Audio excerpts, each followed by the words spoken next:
After an interview with Pat Seaschultz, one defensive end, now we're here with the other starting Cardinal defensive end, Zack Grieves, who led the Otterbein Cardinals in tackles last season. Here with Zack, OAC Media Day. Describe the experience that you've gone through today. Well, I thought it was a great experience. I've never really been to something in this nature, and I've actually never been to the Hall of Fame before, so it was awesome just to be here. And there's so many great coaches here. There's so many great players to be around with. It really puts it into perspective what you're doing.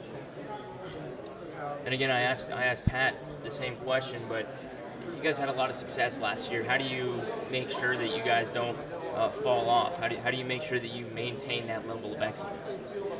It's all about the same preparation. We've put a lot of work in this offseason, and knowing that we don't want to be that team that falls back.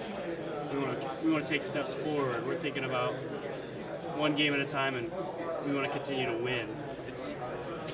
I hated losing a couple of years ago, and the feeling after a win that we had continuous times last year was you can't beat it, and that's just what drives you to your success. Heidelberg and Mount Union, you had them back-to-back last year, dropped both games. You have the same opportunity this year, back-to-back Heidelberg, then Mount Union. How do you approach those two games against what a lot of people will say are the two best teams in the conference?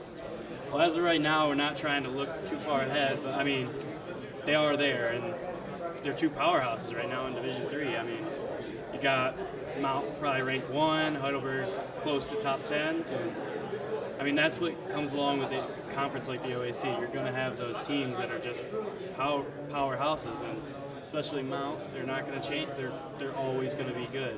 And then Heidelberg's just continue to get better and better. That's why we have to bring our A game for those games and limit our mistakes, and I think we have the talent to play right with them. Camp's coming right up. Your quick feelings about that? We're just excited. I can't wait to get out there. Everyone's ready to get the pads on, and we're ready to show people what we got this year. I mean, even though we had a good year, I feel like people are still overlooking us, and we're ready to show some people what we got this year. All right, we are too. Thanks, Zack. Thank you.